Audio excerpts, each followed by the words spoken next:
اسی طرح قبرستان کی زیارت، قبرستان کو زیارت کریں، مقصد دو ہونا چاہیے قبرستان کو زیارت کرنے کا۔ نمبر ایک، جو مردار، جو مسلمان میت مدفون ہے ان کے لیے دعا۔ نمبر دو، ہم خود اپنی آخرت کو یاد کریں۔ اللہ کے رسول صلی اللہ علیہ وسلم نے دعا سکھائی، السلام علیکم اہل الدیار من المؤمنین والمسلمین وإنا ان شاء اللہ بكم للاحقون نسأل اللہ لنا ولکم العافیہ۔ جیسا کہ حدیث میں آتا ہے، اللہ کے رسول صلی اللہ علیہ وسلم فرماتے ہیں کہ جب انسان مرتا ہے، اس کا جنازہ جب قبرستان لے جایا جاتا ہے تو اس کے ساتھ تین چیزیں چلتی ہیں قبرستان، اس کی اولاد، اس کا مال، اس کے اعمال۔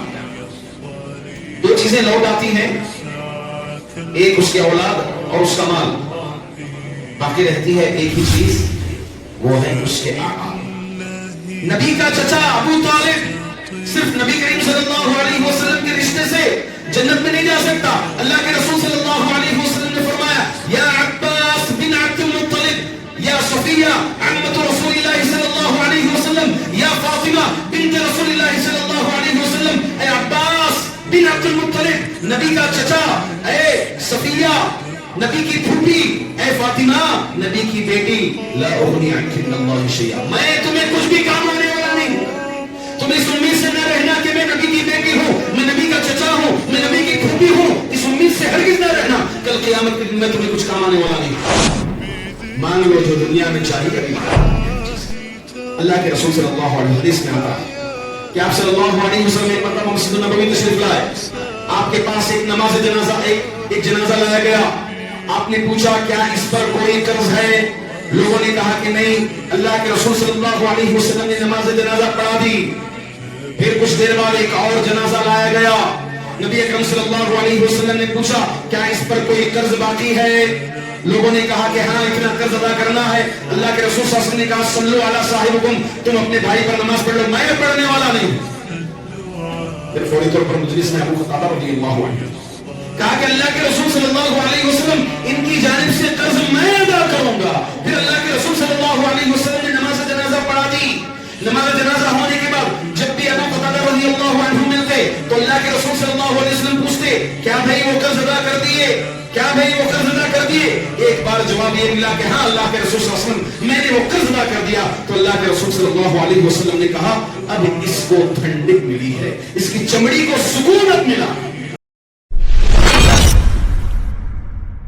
بسم اللہ الرحمن الرحیم ان الذین قالوا ربنا اللہ ثم استقاموا تتنزل علیہم الملائکۃ الا تخافوا تتنزل عليهم الملائكة ألا تخافوا ولا تحزنوا وأبشروا بالجنة التي كنتم توعدون۔ اکرام، ہمارے اس ویڈیو کو دیکھنے سے پہلے ویڈیو کو لائک کریں اور ہمارے اس چینل کو سبسکرائب کریں۔ جزاکم اللہ خیرا۔ ان الحمد للہ نحمده ونستعينه ونستغفره ونعوذ بالله من شرور أنفسنا ومن سيئات أعمالنا من يهده الله فلا مضل له ومن يضلل فلا هادي له وأشهد أن لا إله إلا الله وحده لا شريك له وأشهد أن محمدا عبده ورسوله أرسله بالحق بشيرا ونذيرا يا أيها الذين آمنوا اتقوا الله حق تقاته ولا تموتن إلا وأنتم مسلمون يا أيها الناس اتقوا ربكم الذي خلقكم من نفس واحدة وخلق منها زوجها وبث منهما رجالا كثيرا ونساء واتقوا الله الذي تساءلون به والأرحام إن الله كان عليكم رقيبا يا أيها الذين آمنوا اتقوا الله وقولوا قولا سديدا يصلح لكم أعمالكم ويغفر لكم ذنوبكم ومن يطع الله ورسوله فقد فاز فوزا عظيما أما بعد فإن خير الحديث كتاب الله وخير الهدي هدي محمد صلى الله عليه وسلم وشر الأمور محدثاتها وكل محدثة بدعة وكل بدعة ضلالة وكل ضلالة في النار. أعوذ بالله من الشيطان الرجيم. بسم الله الرحمن الرحيم. طاف القرآن المجيد بل عجبوا أن جاءهم منذر منهم فقال الكافرون هذا شيء عجيب أإذا متنا وكنا ترابا ذلك رجع بعيد قد علمنا ما تنقص الأرض منهم وعندنا كتاب حفيظ بل كذبوا بالحق لما جاءهم فهم في أمر مريج أفلم ينظروا إلى السماء فوقهم كيف بنيناها وزيناها وما لها من فروج والأرض مددناها وألقينا فيها رواسي وأنبتنا فيها من كل زوج بهيج تبصرة وذكرى لكل عبد منيب. قال الله جل وعلا في كتابه العزيز فأعوذ بالله من الشيطان الرجيم وأن ليس للإنسان إلا ما سعى وأن سعيه سوف يرى ثم يجزاه الجزاء الأوفى. تمام تعریفیں بزرگی بڑائی ایک اللہ وحدہ لا شریک کے لائق اور زیبا ہے جو ہم تمام کا پالنہار ہے، جس نے ہماری ہدایت کے لیے قرآن مجید کو نازل کیا اور اس کی توضیح و تشریح کے لیے نبی اکرم صلی اللہ علیہ وسلم کو بحیثیت بشر بھیجا. اس کے بعد بے شمار انگنت لامحدود درود و سلام ہو آخری نبی محمد مجتبیٰ مصطفیٰ صلی اللہ علیہ وسلم پر، جنہوں نے اس امت کو آخری دم تک ایمان پر قائم رہنے کی، توحید پر گامزن رہنے کی تلقین کی ہے. معزز حاضرین، ایک مومن اس کے سامنے آخرت اس کا ٹارگٹ ہوتا ہے. وہ کوئی بھی کام کرتا ہے تو اپنے موت کے بعد یہ کام آئے، یہ عمل کام آئے، اس سوچ میں اور اس فکر میں وہ عمل کرتا ہے. اور اللہ کے رسول صلی اللہ علیہ وسلم بھی عقل مند اسی مومن کو کہا گیا. فرمایا الکیس من دان نفسہ وعمل لما بعد الموت. چالاک ہوشیار مومن وہ ہے جو اپنے عمل کا محاسبہ کیا، اپنا جائزہ لیا، اپنی خود پیٹ دیکھا، اپنے نفس میں جھانکا، وعمل لما بعد الموت، اور موت کے بعد کا عمل کیا.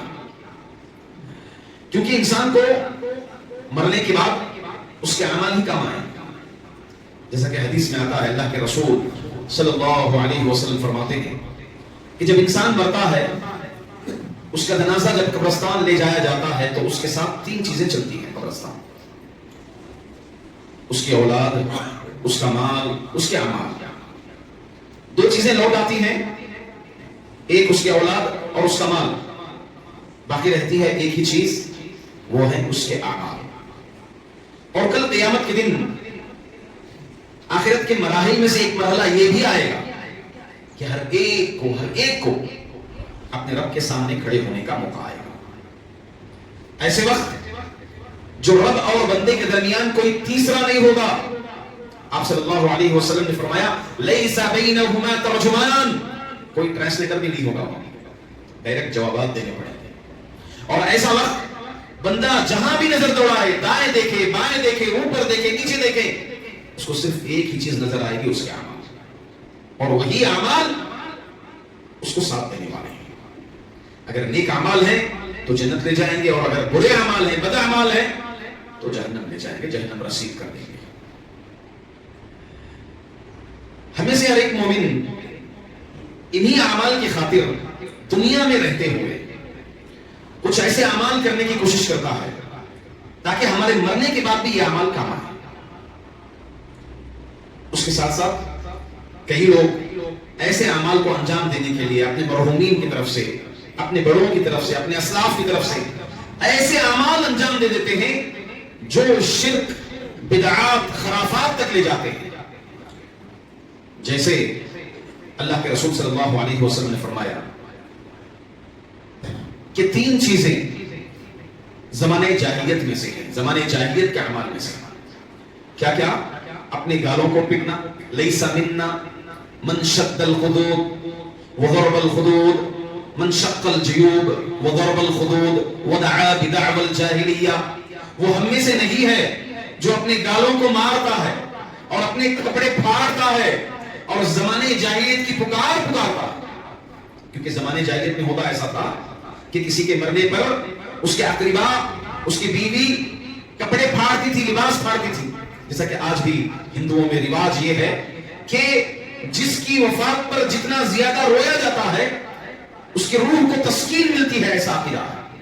جبکہ شریعت میں بالکل خلاف عقیدہ ہے یہ کہ کسی کے مرنے پر زور زور کر چلا چلا کر کے رونا، یہ زمانے جاہلیت کا عمل ہے. وضرب الخطوط وشق الجيوب ودعا بدعوى الجاہلیہ. اور تو اور یہ تینوں اعمال ایسے اعمال ہیں جو میت کو عذاب پہنچاتی ہیں، میت کو عذاب پہنچائیں گے یہ اعمال. اسی لیے اپنی زندگی میں رہتے ہوئے اپنے غرفاء کو، اپنے گھر والوں کو وصیت کر دیں کہ میری وفات پر چلا کر کے نہ رویا جائے، میری وفات پر کپڑے نہ پھاڑا جائے، میری وفات پر گالوں پر پیٹا نہ جائے، کیونکہ یہ تینوں اعمال میت کو عذاب پہنچتا ہے. اور اگر کوئی وصیت کر دیا تو باذن اللہ یہ وعدہ اس کو لاحق ہرگز بہرگز نہیں ہوگا. اسی طرح سے میت کو فائدہ پہنچانے کی خاطر الٹا نقصان پہنچانے والے اعمال کرتے ہیں. انہی اعمال میں سے قبروں کو پختہ کرنا، قبروں کو مضبوط بنانا اور اس کے اوپر نام لکھوانا اور قبر کو اونچی کرنا، اس کے اوپر عمارتیں بنانا، قبروں کے پاس بیٹھ کر قرآن مجید کی تلاوت کرنا میت کو ثواب پہنچانے کی خاطر. اور اسی طرح قبر کے پاس بیٹھ کر سورۃ یاسین پڑھنا، اور اسی طرح میت کی وفات کے وقت اس کو جوابات کی تلقین کرنا، من ربک من نبیک ما دینک کے تینوں جوابات کی تلقین کرنا اور لکھ کر کے ایک پرچی بھی رکھ دینا.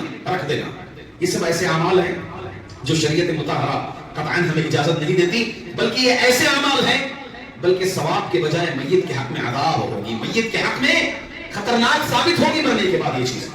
اسی لیے اللہ کے رسول صلی اللہ علیہ وسلم خصوصاً فتنے قبور سے متعلق آپ صلی اللہ علیہ وسلم نے اپنی امت کو ڈرایا ہے اور بتایا ہے لعنت اللہ علی الیہود والنصارى اتخذوا قبور انبیائہم مساجدا. اللہ تعالیٰ کی لعنت ہو یہود اور نصارہ پر کہ انہوں نے اپنے انبیاء کی قبروں کو سجدگاہ بنا دیا.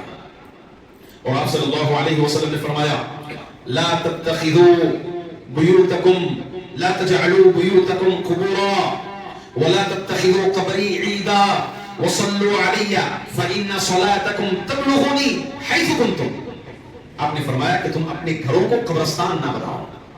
گھروں کو قبرستان نہ بناؤ. کیا مطلب ہے اس کا ایک مطلب یہ ہے کہ تم گھر میں نماز نہ پڑھ کے، گھر میں تلاوت نہ کر کے، گھر میں دعائیں نہ کر کے اپنے گھر کو قبرستان نہ بنائیں. کیونکہ قبرستان میں نماز نہیں پڑھی جاتی، قبرستان میں قرآن کی تلاوت نہیں ہوتی، عبادت قبرستان میں نہیں ہوتی سوائے اہل قبور کے دعا کے لیے بس. اس کے علاوہ کوئی عبادت قبرستان میں نہیں کی جاتی. تم اپنے گھروں کو قبرستان نہ بناؤ. اس لیے آپ دیکھیں گے نفل نمازیں گھر میں پڑھنا افضل ہے. نفل نمازیں گھر میں پڑھنا افضل ہے. ہمارے اسلاف سے یہ تک عمل منقول ہے کہ جمعہ کے دن میں نے اپنے استاد کو دیکھا، شیخ عبد الرحمن بیان کرتے ہیں، میں نے اپنے استاد کو دیکھا، کئی سال ان کی صحبت میں رہا میں، سوائے مسجد میں جمعہ کی نماز سے پہلے کی علاوہ نفل کوئی اور نفل آپ نے مسجد میں نہیں پڑھی. گھروں میں جو سنن رواتب ہیں 12 رکعات، گھروں میں اس کا بندوبست ہونا چاہیے. گھروں میں مصلی خاص ہونا چاہیے. گھروں میں ایک عبادت کی جگہ، نماز کے لیے کوئی جگہ خاص ہونی چاہیے. یہ ہمارے اسلاف کا طریقہ ہے، انبیاء کا طریقہ ہے. دوسرا اللہ کے رسول صلی اللہ علیہ وسلم نے فرمایا وَلَا تَجْعَلُوا قَبْرِي عِيدًا، میری قبر کو میلہ گاہ نہ بناؤ، عید کا ذریعہ نہ بناؤ. عید کس کو کہتے ہیں؟ کوئی دن، کوئی تاریخ، کوئی وقت مخصوص کر کے بار بار اس چیز کو دہرانا، اسی لیے عید کہتے ہیں. عید کو عید اسی لیے کہتے ہیں. تو اللہ کے رسول صلی اللہ علیہ وسلم نے فرمایا میری قبر کو تم عید گاہ، میلہ گاہ نہ بناؤ. ایک مرتبہ علی بن حسین بن علی، حسین رضی اللہ عنہ کے بیٹے علی، ان کے والد بھی علی رضی اللہ عنہ صاحب. تو علی بن حسین بن علی ایک آدمی کو دیکھا اللہ کے رسول صلی اللہ علیہ وسلم کی قبر کے پاس کچھ جگہ داخل تھی، کھلی جگہ تھی، اس میں سے وہ داخل ہوا، چھلانگ مارا اور دعا کرنے لگا. جیسے ہی وہ نکلا کہا میں نے میرے باپ سے سنا، میرے باپ نے ان کے باپ سے سنا، اور میرے دادا نے اللہ کے رسول صلی اللہ علیہ وسلم سے سنا کہ نبی اکرم صلی اللہ علیہ وسلم نے فرمایا لا تتخذوا قبری عیدا، میری قبر کو تم عیدگاہ نہ بناؤ، میلہ گاہ نہ بناؤ. اور ہاں یہ بات بھی ذہن میں رکھ لیں، اگر کوئی اس نیت سے، اس قصد سے مدینہ منورہ جانا چاہتا ہے کہ اللہ کے رسول صلی اللہ علیہ وسلم کی قبر کی زیارت کروں، روضہ مبارکہ کی زیارت کروں، حرام ہے اس کے لیے، بدعت ہے، اس مقصد سے مدینہ منورہ سفر نہیں کیا جاتا۔ مدینہ منورہ سفر کرنے کا جو دینی مقصد، نیک مقصد ہے، وہ مسجد النبوی میں نماز پڑھنا، اس مقصد سے وہاں پر مدینہ منورہ جانا چاہیے۔ اللہ کے رسول صلی اللہ علیہ وسلم نے فرمایا لا تشد الرحال الا لثلاث، 3 مسجدوں کے علاوہ، 3 جگہوں کے علاوہ کہیں اور نیک نیتی سے سفر نہیں باندھا جائے گا۔ ایک مسجد الحرام جہاں پر ایک وقت کی نماز پڑھنا 1 لاکھ نمازوں کا ثواب ہے، دوسرا مسجد النبوی جہاں پر ایک وقت کی نماز پڑھنا 1000 نمازوں کا ثواب ہے، تیسرا مسجد اقصی جہاں پر ایک وقت کی نماز پڑھنا 500 نمازوں کا ثواب ہے۔ اس کے علاوہ اللہ کے رسول صلی اللہ علیہ وسلم کی قبر کی زیارت کے مقصد سے یہاں سے سفر کرنا بدعت ہے اور حرام ہے۔ اللہ کے رسول صلی اللہ علیہ وسلم کے قبرستان کی جو زیارت کی جائے گی اس میں بھی علماء کرام نے 3 شرطیں رکھی ہیں۔ پہلی شرط، جو آدمی وہاں رہتا ہے، مدینہ میں رہتا ہے، جو آدمی مدینہ میں رہتا ہے، اس کے لیے بھی 3 شرطیں ہیں قبرستان کی، آپ صلی اللہ علیہ وسلم کی روضہ کی زیارت کرنے کی۔ پہلی شرط یہ ہے کہ بار بار زیارت نہ کریں، بار بار زیارت نہ کریں۔ دوسری شرط یہ ہے اللہ کے رسول صلی اللہ علیہ وسلم کی قبر کی زیارت کا مقصد آپ پر درود پڑھنا ہے، آپ پر درود پڑھنا ہے، نہ کہ وہاں آپ کی قبر کے پاس کھڑے ہو کر کے کوئی عبادت کرنا ہے، بلکہ آپ صلی اللہ علیہ وسلم پر اور ابو بکر و عمر رضی اللہ عنہما پر درود پڑھنا ہے، یہ دوسری شرط ہے۔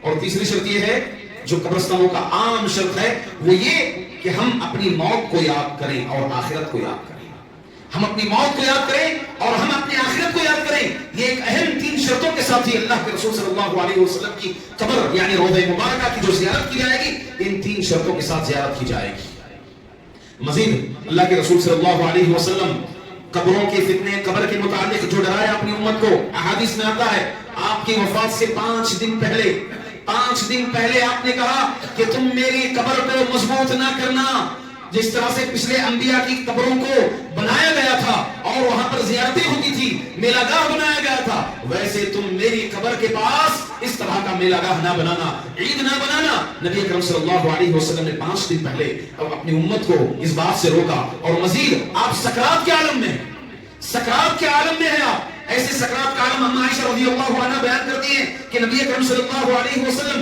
اٹھتے، وضو کرتے، اپنے چہرے پر چھینٹے مارتے، نماز پڑھنے کی کوشش کرتے، پھر آپ بے ہوش ہو جاتے، پھر آپ گر جایا کرتے تھے، آپ کو اٹھنے کی طاقت نہیں ہو رہی تھی۔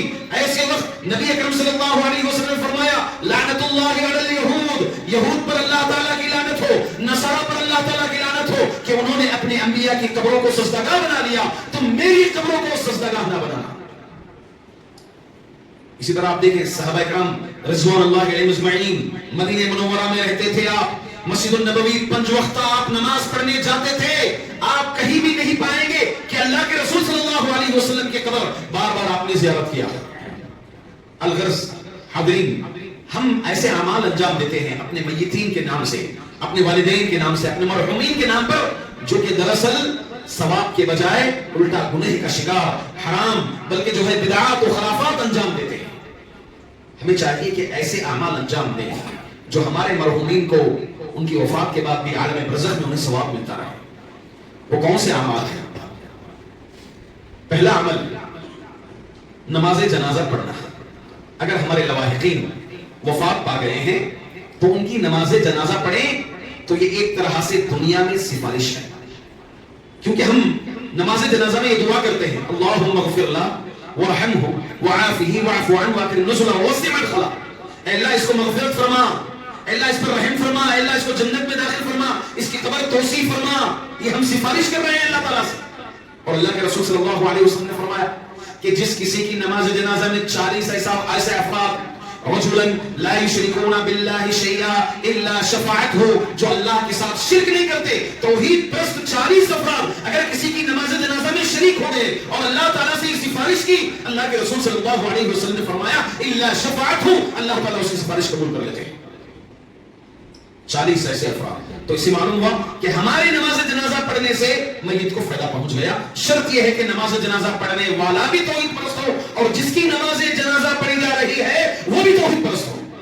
اگر نماز جنازہ جس کی پڑھی جا رہی ہے وہ توحید پر نہیں مرا، شرک پر مرا ہے، تو نبی کا بیٹا ہی کیوں نہ ہو، نبی کا باپ ہی کیوں نہ ہو، نبی کا چچا ہی کیوں نہ ہو اور نبی کی بیوی ہی کیوں نہ ہو، کوئی کام نہیں آئے گی. اسی لیے اللہ کے رسول صلی اللہ علیہ وسلم کو سورہ توبہ اٹھائیں, اس میں آپ صلی اللہ علیہ وسلم کو روکا گیا ہے استغفر لهم او لا تستغفر لهم ان تستغفر لهم 70 مرة فلن يغفر الله لهم, کہ محمد تم ان کا استغفار کرو, مغفرت طلب کرو, 70 مرتبہ بھی کرو, ہرگز اللہ تعالیٰ مغفرت کرنے والا نہیں ہے. کس کی؟ عبداللہ بن ابی بن سلول, منافقین کے سردار کے اللہ کے رسول صلی اللہ علیہ وسلم نماز جنازہ پڑھتی تھی. نبی کا چچا ابو طالب صرف نبی کریم صلی اللہ علیہ وسلم کے رشتے سے جنت میں نہیں جا سکتا. اللہ کے رسول صلی اللہ علیہ وسلم نے فرمایا یا عباس بن عبد المطلب یا صفیہ عمت رسول اللہ صلی اللہ علیہ وسلم یا فاطمہ بنت رسول اللہ صلی اللہ علیہ وسلم, اے عباس بن عبد المطلب نبی کا چچا, اے صفیہ نبی کی پھوپھی, اے فاطمہ نبی کی بیٹی, لا اغنی عنک من اللہ شیئا, میں تمہیں کچھ بھی کام آنے والا نہیں ہوں. تم اس امید سے نہ رہنا کہ میں نبی کی بیٹی ہوں, میں نبی کا چچا ہوں, میں نبی کی پھوپھی ہوں, اس امید سے ہرگز نہ رہنا کل قیامت کے دن میں تمہیں کچھ کام آنے والا نہیں ہوں. مانگ لو جو دنیا میں چاہیے, ابھی مانگ لو دنیا کی چیز. نبی کا باپ نوح علیہ السلام نے کہا انہو من اہلی, جب کشتی تیار ہو گئی تھی اور بیٹا چٹان کے پاس کھڑا ہو گیا تھا, کہا اے اللہ میرا بیٹا ہے, انہو من اہلی, یہ میرے خاندان میں سے ہے. اللہ تعالیٰ غصہ ہوئے کہا لیس من اہلک, کہ نوح تیرا اہل میں سے نہیں ہو سکتا. فوری نوح علیہ السلام نے توبہ کر لیا کہ اللہ میں نے ایسا سوال تجھ سے کر لیا جس کا مجھے علم نہیں تھا. بیٹا نوح علیہ السلام کے سامنے غرق ہو رہا تھا, طوفان کے عذاب میں لاحق ہو گیا تھا, نبی نہ بچا سکا. نبی کی بیوی لوط علیہ السلام کی بیوی جہنم میں جائے گی, لوط علیہ السلام نبی ہوتے ہوئے کام نہیں آئے. نبی کا باپ ابراہیم علیہ السلام کی والد آزر جہنم میں جا رہے ہیں, اور ابراہیم علیہ السلام نبی ہوتے ہوئے اپنے باپ کو نہیں بچا سکے. الغرض جو چیز کام آئے گی, شرط یہ ہے کہ جس کی نماز جنازہ پڑھی جا رہی ہے وہ بھی توحید پر ہو, اور جو نمازیں پڑھنے والے ہو وہ بھی توحید پر ہو, تو یہ نماز جنازہ میت کو کام آئے گی, یہ سفارش میت کو کام آئے گی. اسی طرح قبرستان کی زیارت, قبرستان کو زیارت کریں, مقصد دو ہونا چاہیے قبرستان کو زیارت کرنے کی. نمبر ایک, جو مردار, جو مسلمان میت مدفون ہے ان کے لیے دعا. نمبر دو, ہم خود اپنی آخرت کو یاد کریں. اللہ کے رسول صلی اللہ علیہ وسلم نے دعا سکھائی, السلام علیکم اہل الدیار من المؤمنین والمسلمین وإنا ان شاء اللہ بكم للاحقون نسأل اللہ لنا ولکم العافیہ. تم پر سلامتی ہو مومنوں, مسلمانوں, اور عنقریب ہم بھی تمہیں ملنے والے ہیں, ہماری بھی موت آنے والی ہے, ہم ہمارے لیے بھی اور تمہارے لیے بھی عافیت طلب کرتے ہیں اللہ تعالیٰ سے. حضرت عثمان بن عفان رضی اللہ عنہ سے متعلق آتا ہے کہ آپ جب کبھی کسی کے قبرستان پر قبر پر کھڑے ہوتے, قبرستان میں کھڑے ہو کر آپ اتنا روتے کہ آنسو نکل کر آپ کی داڑھی تر ہو جاتی تھی. آپ سے پوچھا گیا کہ عثمان بن عفان رضی اللہ عنہ, آپ کے پاس قیامت کا ذکر آتا ہے, کہ جہنم کا ذکر آتا ہے, قیامت کے ہولناکیوں کا ذکر آتا ہے, مگر آپ اتنا نہیں روتے جتنا آپ قبر کے پاس کھڑے ہو کر کے روتے ہیں. تو عثمان بن عفان رضی اللہ تعالیٰ عنہ نے فرمایا ان القبر اول منزل من منازل الاخرہ فان نجا منه فما بعده ايسر منه وان لم ينج منه فما بعده اشد منه. فرمایا یہ قبر, یہ عالم برزخ آخرت کی منزلوں میں سے, آخرت کے سفر میں سے یہ پہلا اسٹیشن ہے. اگر یہاں نجات مل گئی تو اس کے بعد نجات ہی نجات ہے, اگر یہاں نجات نہیں ملی تو اس کے بعد مشقتیں ہی مشقتیں ہیں. اسی لیے عثمان بن عفان رضی اللہ عنہ قبر کے پاس کھڑے ہو کر کے آپ اپنی آخرت کو یاد کرتے تھے اور آپ اپنی موت کو یاد کرتے تھے. تو قبرستان زیارت کرنے کا مقصد خود انسان اپنی موت کو یاد کرے کہ آج اس قبرستان میں کتنے لوگ مدفون ہیں, کون کون کس کس بات پر ناز کرتا ہے, کون کون کس کس بات پر فخر کرتا ہے. کوئی اولاد پر فخر کر رہا ہے, کوئی اولاد پر فخر کرتا تھا, کوئی مال پر فخر کرتا تھا, کوئی خاندان پر فخر کرتا تھا, تو کوئی اپنی طاقت اپنے پاور پر فخر کرتا تھا, تو کوئی اپنے سیٹ پر فخر کرتا تھا. آج میں کیا ہوں, مجھے کس بات پر فخر ہے؟ مجھے میرے مال پر فخر ہے, مجھے میرے خاندان پر فخر ہے, مجھے میرے اولاد پر فخر ہے, مجھے میری طاقت پر فخر ہے, مجھے میرے پاور پر فخر ہے, مجھے میرے سیٹ پر فخر ہے, میری اپنی خوبصورتی پر مجھے فخر ہے. آخرت کو یاد کریں کہ مجھے بھی یہی آنا ہے. یہ چیزیں جتنے بھی لوگوں کو فخر تھا سب آ گئے ہیں یہاں پر, مجھے بھی یہاں کچھ لوگ آئیں گے اور دفن کریں گے, چل جائیں گے. الغرض قبرستان آنا, قبرستان میں داخل ہو کر مدفون مسلمانوں کے لیے دعا کرنا, یہ دعا بھی کام آئے گی. اسی طرح غائبانہ طور پر جو مسلمان انتقال کر چکے ہیں ان کے لیے دعا کرنا, یہ دعا بھی انہیں کام آئے گی. اللہ تعالیٰ نے فرمایا والذین جاءوا من بعدهم يقولون ربنا اغفر لنا ولإخواننا الذين سبقونا بالإيمان ولا تجعل في قلوبنا غلا للذين آمنوا ربنا إنك رؤوف رحيم. جو ان کے بعد آئے یہ دعا کرتے ہیں ربنا اغفر لنا, اے اللہ ہماری مغفرت فرما, ولإخواننا الذين سبقونا بالإيمان, اور ہمارے وہ بھائیوں کو بھی مغفرت فرما جو ایمان میں سبقت کر گئے ہیں. وَلَا تَجْعَلْ فِي قُلُوبِنَا غِلًّا، ہمارے دلوں میں ان کے تعلق سے جو مسلمان وفات پا چکے ہیں ان کے تعلق سے کسی طرح کی کجی ہمارے دل میں نہ رکھنا اے اللہ۔ یہ دعا بھی مسلمانوں کے لیے یقیناً کامیاب آئے گی، کام آئے گی۔ اسی طرح سے میت کو اگر فائدہ پہنچانا چاہتے ہیں تو ان کی جانب سے قرض ادا کریں، ان کی جانب سے قرض ادا کرنا۔ اگر ان کا قرض باقی ہے دنیا میں، اگر ان کا قرض دنیا میں باقی ہے، کسی کو پیسہ دینا ہے، کسی کا مال دینا ہے، کسی کی زمین دینا ہے، کسی کی امانت دینا ہے، وہ امانت ادا کرنے سے پہلے وفات کر چکے تو آپ یہ قرض ادا کریں، یہ چیز بھی اپنے مرحومین کو کام آئے گی۔ اللہ کے رسول صلی اللہ علیہ حدیث میں آتا ہے کہ آپ صلی اللہ علیہ وسلم ایک مرتبہ مسجد نبوی تشریف لائے، آپ کے پاس ایک نماز جنازہ ایک جنازہ لایا گیا، آپ نے پوچھا کیا اس پر کوئی قرض ہے؟ لوگوں نے کہا کہ نہیں۔ اللہ کے رسول صلی اللہ علیہ وسلم نے نماز جنازہ پڑھا دی۔ پھر کچھ دیر بعد ایک اور جنازہ لایا گیا، نبی اکرم صلی اللہ علیہ وسلم نے پوچھا کیا اس پر کوئی قرض باقی ہے؟ لوگوں نے کہا کہ ہاں اتنا قرض ادا کرنا ہے۔ اللہ کے رسول صلی اللہ علیہ وسلم نے کہا صلو علی صاحبکم، تم اپنے بھائی پر نماز پڑھ لو، میں پڑھنے والا نہیں۔ پھر فوری طور پر مجلس میں ابو قتادہ رضی اللہ عنہ کہا کہ اللہ کے رسول صلی اللہ علیہ وسلم ان کی جانب سے قرض میں ادا کروں گا۔ پھر اللہ کے رسول صلی اللہ علیہ وسلم نے نماز جنازہ پڑھا دی۔ نماز جنازہ ہونے کے بعد جب بھی ابو قتادہ رضی اللہ عنہ ملتے تو اللہ کے رسول صلی اللہ علیہ وسلم پوچھتے کیا بھائی وہ قرض ادا کر دیے؟ کیا بھائی وہ قرض ادا کر دیے؟ ایک بار جواب یہ ملا کہ ہاں اللہ کے رسول صلی اللہ علیہ وسلم میں نے وہ قرض ادا کر دیا۔ تو اللہ کے رسول صلی اللہ علیہ وسلم نے کہا اب اس کو ٹھنڈک ملی ہے، اس کی چمڑی کو سکونت ملا، کیونکہ جب کوئی قرض لے کر وفات پا جاتا ہے تو اس کی روح لٹکی ہوئی ہوتی ہے، جب تک اس قرض کو ادا نہیں کیا جائے گا تو اسی طرح یہ روح لٹکی ہوئی ہوگی۔ اسے دوسری بات یہ بھی معلوم ہوئی کہ قرض ادا کرنے کے لیے کوئی ضروری نہیں کہ وارثین ہی ادا کرے، کوئی بھی مسلمان اگر کسی مسلمان بھائی کا قرض ادا کرے گا تو اس کا ثواب اس کو ملے گا۔ جیسا کہ ابو قتادہ رضی اللہ عنہ کوئی اور مسلمان کی ذمہ داری لینی تھی کہ اللہ کے رسول میں جو ہے ان کی جانب سے قرض ادا کروں گا، تو اللہ کے رسول صلی اللہ علیہ وسلم قرض کی ادائیگی کے بعد کہا کہ اب اس کی روح کو سکون ملا ہے، اس کی چمڑی کو ٹھنڈک جو ہے اب لاحق ہوئی ہے۔ تو قرض ادا کرنے بھی یہ بھی ثواب ملتا ہے، یہ بھی فائدہ پہنچتا ہے۔ اسی طرح نظر کے روزے یا کوئی نظر منت مانی ہو، کوئی انسان زندہ تھا اس نے منت مانی کہ میں اللہ کے راستے میں یہ کام کروں گا، اللہ کے راستے میں روزے رکھوں گا، اللہ کے یعنی نظر کس کو کہتے ہیں؟ نظر ایک ایسا نیک عمل کہ انسان اپنے اوپر واجب کر لیتا ہے، اس کو گویا اپنے اوپر ذمہ لے لیتا ہے اس چیز کا، یہ بھی فرض ہے انسان ہے۔ اگر کوئی وفات پا گیا، اس پر ذمہ داری تھی، 5 روزے رکھنے کی نظر مانی تھی، وفات پا گیا۔ اسی طرح اللہ کے راستے میں 1 لاکھ روپیہ صدقہ کرنے کی نظر مانی تھی، وفات پا گیا۔ اسی طرح سے مسجد بنانے کی نظر مانی تھی، پیسہ ہے اس کا، وفات پا گیا۔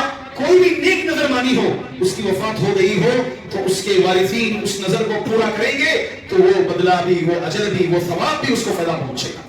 جیسا کہ حدیث میں آتا ہے کہ اللہ کے رسول صلی اللہ علیہ وسلم کے پاس ایک صحابی آئے، کہا اللہ کے رسول میری ماں کی وفات ہو گئی اور انہوں نے کچھ روزوں کی نظر مانی تھی، کیا میں ان کی جانب سے نظر پوری کروں؟ تو نبی اکرم صلی اللہ علیہ وسلم نے کہا اگر اس پر کوئی قرض ہوتا تو کیا تو ادا نہیں کرتا تھا؟ کہا اللہ کے رسول کیوں نہیں؟ کہا یہ بھی قرض ہے، اس کو ادا کرو۔ فدین اللہ احق بہا، ایک روایت میں یہ ہے کہ اللہ کا قرض ہے، یہ اللہ کا قرض زیادہ حق رکھتا ہے کہ اس کو ادا کیا جائے۔ تو اسی طرح سے کوئی نظر مان کر کے وفات پا گیا تو اس کے بھی نظر کو پوری کرنا چاہیے۔ اگر کوئی فرض ذمہ داری جیسے فرض نمازیں، فرض روزے، اس طرح کے ذمہ داری تھی، فرض نمازوں کا بھی وقت ہے، فرض روزوں کا بھی وقت ہے، مگر انہوں نے روزے نہیں رکھے، فرض نماز نہیں پڑھی، اس کو ادا نہیں کیا جائے، کیونکہ نماز الصلاۃ علی وقتہا، نماز وقت پر ہے۔ کئی لوگ ایسے بھی ہیں کہ اپنے والدین مرحومین کو فائدہ پہنچانے کے لیے روزانہ 2 رکعت نماز پڑھتے ہیں کہ یہ نماز ان کو فائدہ پہنچائے، نہیں فائدہ پہنچے گا، فائدہ نہیں پہنچے گا، کیونکہ یہ توقیفی عبادت ہے۔ عبادت صرف وہی کام آئے گی جس کو شریعت نے بتایا ہو کہ یہ عمل میت کو فائدہ پہنچ سکتا ہے، تو وہی عمل جو ہے میت کو فائدہ پہنچے گا۔ اسی طرح سے حج، ایک آدمی آئے اللہ کے رسول صلی اللہ علیہ وسلم کے پاس، ایک خاتون آئی کہ اللہ کے رسول میری ماں پر حج فرض تھا، وہ وفات پا گئی، کیا میں اس کی جانب سے حج کروں؟ اللہ کے رسول صلی اللہ علیہ وسلم نے قرض سے تعبیر کی، تشبیہ دی، کہا کہ قرض ہوتا تو کیا ادا نہیں کرتے؟ کہا کہ ہاں یہ اللہ کا حق ہے، اس کو ادا کرو۔ تو حج بھی ادا کریں تو میت کو اس کا بھی فائدہ پہنچتا ہے۔ اور اسی پر قیاس کرتے ہوئے علماء کرام نے کہا عمرہ بھی اگر کیا جائے میت کی جانب سے تو وہ بھی ثواب اس کو ملے گا، شرط یہ ہے کہ اس کا پہلے حج ہوا، جو حج کر رہا ہے میت کی طرف سے اس کا حج ہونا ضروری ہے، اور اسی طرح عمرہ کرنے والا اس کا خود کا عمرہ ہونا ضروری ہے. پھر جو ہے اپنے میت کی طرف سے اپنے میت کی جانب سے وہ حج اور عمرہ کریں، اس کا فائدہ پہنچے گا. اسی طرح کئی لوگ غلطی کرتے ہیں، طواف کرتے ہیں میت کے نام سے. اس کی دلیل ہمیں کہیں بھی نہیں ملتی ہے. خاص طواف کے 7 چکر جو لگائے جاتے ہیں فلاں کی طرف سے، ابا کی طرف سے، امی کی طرف سے، اس کا کوئی ثواب ملنے والا نہیں ہے، کیونکہ حدیث میں کہیں بھی نہیں بتایا گیا ہے کہ صرف خاص کر کے طواف کیا جائے. ڈائریکٹ آپ حج کریں، عمرہ کریں اپنے لواحقین کی طرف سے، اپنے مرحومین کی طرف سے، یہ حدیث سے ثابت ہوتا ہے. اس کا اجر و ثواب ان کو بھی پہنچے گا اور اس کے عمل کا بدلہ آپ کو بھی ملے گا. مزید جو چیز فائدہ پہنچے گی اس میں سے ایک اہم چیز ہے غلام کا آزاد کرنا. یہ تو آج رواج نہیں ہے، سسٹم نہیں ہے غلام کو آزاد کرنے کا. اسی طرح سے اگر وہ سسٹم آ جائے غلاموں کا تو یقیناً حدیث شریعت ہے، وہ ثواب یقیناً ملے گا. اسی طرح سے میت کی جانب سے صدقہ کرنا، میت کی جانب سے صدقہ کرنا. اگر کوئی اپنے مرحومین کی طرف سے صدقہ کرے، خیرات کرے تو اس کا بھی ثواب میت کو ملے گا، اپنے مرحومین کو ملے گا. جیسا کہ اللہ کے رسول صلی اللہ علیہ وسلم کے پاس ایک آدمی آیا، کہا کہ اللہ کے رسول میری ماں کی وفات ہو گئی اور مجھے امید ہے کہ اگر وہ اور مزید سانسیں چلتی تو مجھے صدقہ کرنے کی وصیت کرتی، کیا میں ان کی جانب سے صدقہ کروں؟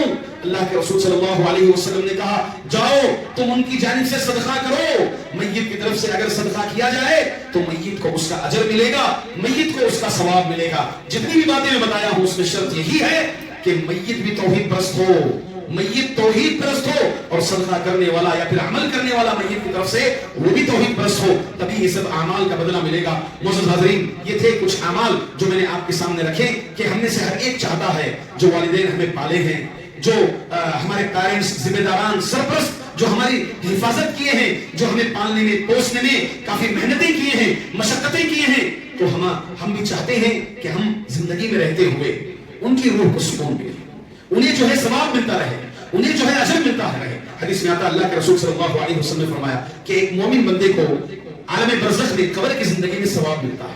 وہ مومن بندہ پوچھتا ہے کہ اللہ یہ کون سا ثواب، یہ کس چیز کا ثواب ہے؟ کیونکہ حدیث کامن ہے، اذا مات الانسان انقطع عنه عمله الا لثلاث. انسان جب مر جاتا ہے تو اس کے اعمال منقطع ہو جاتے ہیں صرف 3 چیزوں کے، صدقہ جاریہ اور ولد صالح يدعو له، نیک اولاد دعا کریں، اور اسی طرح سے علم نافع، جو علم اس نے دنیا میں کما کر گیا مرنے کے بعد یہ علم بھی اس کو کام آئے گا. تو یہاں میں یہ پوچھے گا کہ اللہ یہ کون سا ثواب ہے، تو اللہ تعالیٰ کہے گا یہ تیری نیک اولاد نیک اعمال انجام دے رہی ہے، صدقہ کر رہی ہے، خیرات کر رہی ہے، اس کا بدلہ تجھے مل رہا ہے. اللہ اکبر. تو حاضرین، میں اسی موضوع کو سامنے رکھتے ہوئے آپ کے سامنے ایک اہم درخواست لے کر کے حاضر ہوا. شہر بنیور گروپن پالیا مسجد سلفیہ ٹرسٹ الحمدللہ ساؤتھ بنگلور کی ایک نامور مسجد ہے اور ایک مرکزی حیثیت رکھتی ہے الحمدللہ ثم الحمدللہ. اس مسجد کے ذریعے سے اللہ تعالیٰ کافی مسجدوں کی خدمت لیا ہے. اس مسجد کے ذریعے سے الیکٹرانک سٹی میں مسجد بنی اسی ٹرسٹ کے ذریعے سے، اور اسی مسجد کے ذریعے سے ماشاءاللہ ایک اور مقام پر مسجد بنی، اور اسی طرح اسی ٹرسٹ کے ذریعے سے آندھرا پردیش میں ایک مسجد کو منہدم کر دیا گیا تھا، شہید کر دیا گیا تھا. ہمارے مسلمان بھائیوں کی طرف سے ہی جماعت کے نام پر شہید کر دیا گیا تھا. تو یہاں کے ذمہ داران کھڑے ہو کر کے ماشاءاللہ العزیز اس مسجد کو پوری پائے تقریر تک پہنچا دیے، اور وہاں پر نمازیں بھی الحمدللہ ہو رہی ہیں، جمعہ کے خطبات بھی ہو رہے ہیں. اسی طرح اس مسجد کے ماتحت مدرسہ بھی چلتا ہے، مدرسہ خدیجۃ الکبریٰ کے نام سے، زیر ہاسٹل کے ساتھ تقریباً 85 بچیاں 85 بچیاں وہاں پر پڑھتی ہیں. 3 سالہ عالمہ کورس کے ساتھ ساتھ انہیں 10th اور 12th کی بھی تعلیم یہاں پر دی جاتی ہے. تو یہ کافی خدمات ہیں. قبلے کی جانب تقریباً 2800 اسکوائر فٹ میں مزید جگہ جو ہے لی گئی ہے. جگہ کی کل قیمت ہے، ابھی شہر بنگلور میں گروپن پالیا ایسا علاقہ ہے جہاں پر جگہ ملنا ہی نصیب کی بات ہے. تو الحمدللہ بالکل متصل مسجد سے قبلے کی جانب جگہ خریدی گئی ہے جو رجسٹریشن کے ساتھ 7 کروڑ روپے اس کی قیمت ہے. 7 کروڑ روپے اس کی قیمت ہے، اور الحمدللہ ثم الحمدللہ تقریباً آدھی قیمت 4 کروڑ تک الحمدللہ پار ہو چکا ہے. مزید کچھ ہی مدت باقی ہے، 6 مہینے کی مدت تھی، یہ 5واں مہینہ جو ہے ختم ہونے پر ہے. اس کے بعد مزید 1 مہینہ ہمارے پاس رہ گیا ہے یہاں پر. تو لہٰذا بڑی امیدیں لے کر کے یہاں میسور میں آئے ہوئے ہیں، اور یہ مسجد ایسی مسجد ہے جو سب مسجدوں کو سیراب کرتی ہے. سیراب ایک چشمے کی طرح الحمدللہ. کئی مسجدیں جو ہے جمعہ کے چندے وغیرہ سب اس مسجد آ کر کے جاتے ہیں، اور ہر مسجد کو ماشاءاللہ تقریباً مساجد کو یہ سیراب بھی کرتی ہے. آج خود یہ کنواں جو ہے سوکھا ہوا ہے. آپ کے پاس بڑی امید لے کر کے آئے ہوئے ہیں. آپ جتنا ہو سکے اپنے مرحومین کی طرف سے اپنی جانب سے ایک مصلح ہو یا کچھ اسکوائر فٹ ہو، جتنا ہو سکے آپ بڑھ چڑھ کر کے حصہ لیں، کیونکہ مدت ہمارے پاس بہت زیادہ کم ہے. اس مدت میں کسی بھی طرح جو دی ہوئی زبان اس کو مکمل کرنا ہے. لہٰذا یہاں پر خواتین کے لیے بھی اعلان لگایا ہوا ہے اور سامنے بھی اعلان لگا ہوا ہے، اور اس میں اسکینر بھی ہے. جن لوگوں کے پاس کیش نہیں ہے، اسکینر کے ذریعے سے بھی وہ جو ہے اپنا صدقہ کر سکتے ہیں، خیرات کر سکتے ہیں. اللہ تعالیٰ سے دعا ہے کہ اللہ رب العزت ہم تمام کو اپنے میتین کی جانب سے نیک اعمال کرنے کی توفیق عطا فرمائے، ان کی جانب سے صدقے جاریہ کرنے کی، صدقات کرنے کی توفیق عطا فرمائے، اللہ کے راستے میں خرچ کرنے کی توفیق عطا فرمائے. اللہ تعالیٰ ہم تمام کو مسجدیں آباد کرنے والا بنائے اور مسجدوں میں نمازیں قائم کرنے والا بنائے. آمین. اقول قولی هذا استغفر الله لي ولكم ولسائر المسلمين من كل ذنب فاستغفروه انه هو الغفور الرحيم.